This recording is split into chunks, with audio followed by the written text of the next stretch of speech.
हरे कृष्णा, राधे राधे, जय श्री राम। कैसे हो दोस्तों? स्वागत है आपका ज्ञान भक्ति चैनल में। आज के वीडियो में हम आपको बताएंगे कि त्रिजटा कौन थी और वह किसका अवतार थी।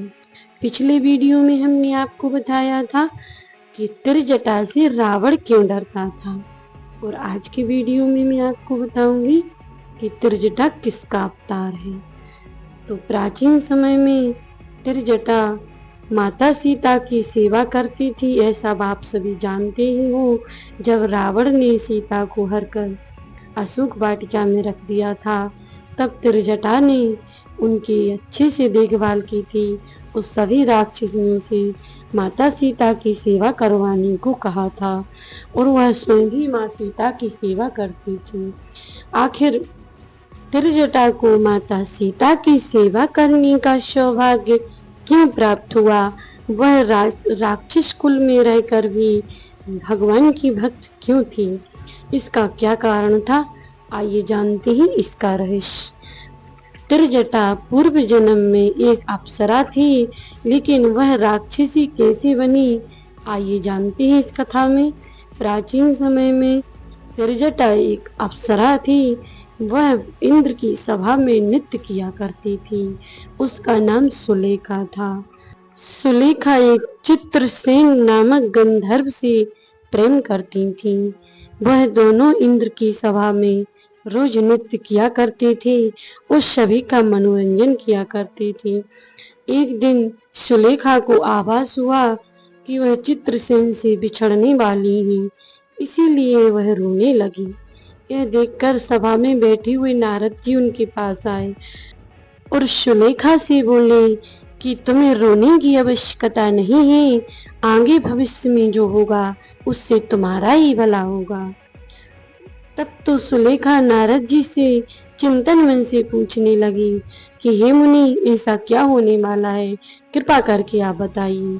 नारद जी कहने लगे, भविष्य की बातें वर्तमान में नहीं करती। ऐसा कहकर नारद मुनि वहां से चले गए। तब सुलेखा ने चिंतित मन से चित्रसेन से पृथ्वी पर घूमने की इच्छा जाहिर की और उन्होंने इंद्र से आज्ञा मांगी। इंद्र की आज्ञा से वह दोनों पृथ्वी पर घूमने चले गए। बार बार वह पानी में दोनों मनोरंजन कर रहे थे और पास ही में एक चट्टान पर दुर्वासा ऋषि बैठे हुए तपस्या कर रही थी और उनके ऊपर इनके पानी की छींटे पड़ रही थी। महामुनि दुर्वासा अत्यंत क्रोधी मानी जाती हैं। आप सब जानते ही होंगे कि ऋषियों में सबसे ज्यादा क्रोधी दुर्वासा ऋषि थे। जब उन्होंने देखा कि कोई दो प्रेमी जोड़ा आपस में प्रेम कर रहे और स्नान क्रीड़ा कर रहे हैं, तब उन्होंने कहा कि तुम यहाँ से चली जाओ, क्योंकि मेरी तपस्या में तुम विघ्न कर रही हो। तुम्हारे पानी की छींटे मेरे ऊपर पड़ रही हैं।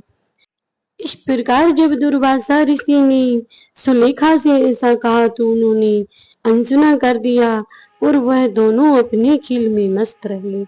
इस पर दुर्वासा ऋषि को क्रोध आया और उन्होंने पास आकर कहा कि तुम मेरे ऊपर पानी के छींटे डाल रही हो, इसीलिए मेरी तपस्या में विघ्न आ रहा है। तब सुलेखा ने महर्षि को जवाब दे दिया और उनकी बात नहीं मानी। तब महर्षि को अत्यंत क्रोध आ गया और उन्होंने सुलेखा से कहा कि तुमने जैसी मुझसे बात की है, सुंदर शरीर को पाकर अहंकार दिखाया है, वह सुंदर शरीर तुम्हारा शीघ्र ही नष्ट हो जाएगा। और जिस तरह से तुमने मुझसे बात की है, यह राक्षसों की तरह, इसीलिए तुम्हारा शरीर एक राक्षसी हो जाएगा। अगला जन्म तुम एक राक्षस कुल में लोगे।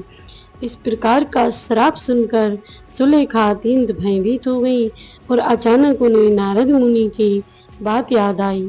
जब सुलेखा को अपनी गलती का एहसास हो गया, तब भी मुनि के चरणों में जाकर उनसे माफी मांगने लगी।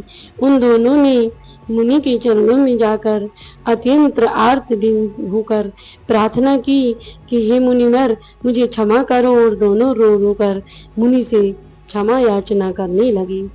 तब दुर्वासा ऋषि का हृदय और मन मस्तिष्क पसीज गया उन दोनों की आर्तवाणी सुनकर। तब दुर्वासा ऋषि कहने लगी कि मैं तुम्हें श्राप तो नहीं वापिस ले सकता, लेकिन मैं तुम्हें एक वरदान देता हूँ कि तुम राक्षसी कुल में जन्म लोगी, लेकिन तुम भगवान की भक्त रहोगी। राक्षस कुल का तुम्हारे ऊपर कोई असर नहीं पड़ेगा और स्वयं लक्ष्मी नारायण भगवान जो मनुष्य अवतार लेकर धरती पर आएंगे, उनके तुम्हें दर्शन प्राप्त होंगे और उनकी सेवा तुम्हें प्राप्त होगी।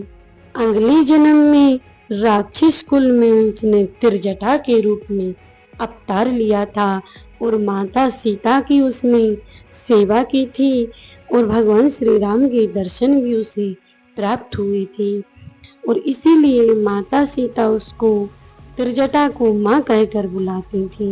उसने माता की तरह त्रिजटा ने सीता की देखभाल भी की थी और उसको राक्षसियों से बचाया भी था। त्रिजटा माता सीता की बहुत ही अच्छी प्रकार से सेवा करती थी और वह उनके दर्शनों का लाभ लेती थी, क्योंकि त्रिजटा जानती थी कि ये स्वयं माता लक्ष्मी का अवतार है। और जब ऋषि ने उन्हें श्राप दिया था, तब उन्हें यह भी बता दिया था कि तुम्हें पूर्व जन्म का सब याद रहेगा। इसीलिए त्रिजटा को ये सब याद था कि यह माता लक्ष्मी का अवतार है और भगवान श्री राम विष्णु का अवतार है और इसीलिए वह भविष्य देख पाती थी, क्योंकि दुर्वासा ऋषि ने उसे वरदान दिया था कि वह अपना भविष्य देख सकती है और वह दूसरों का भी भविष्य देख सकती है। इसीलिए उसको भविष्यवाणी भी होती थी। और जब त्रिजटा माता सीता की सेवा करती थी, तब माता सीता ने उसे वरदान दिया था। इसीलिए कलयुग में उस राक्षसी की पूजा होती थी।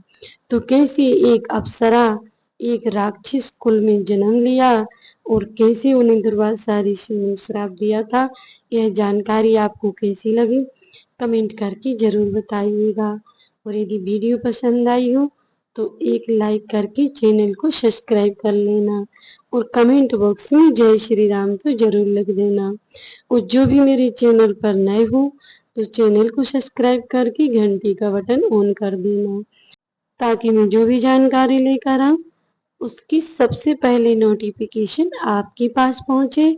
तो बने रहिए हमारे साथ ऐसी ही धार्मिक और रोचक कहानियों के लिए। तो मिलते हैं नेक्स्ट वीडियो में, तब तक के लिए जय श्री कृष्णा, राधे राधे, जय श्री राम।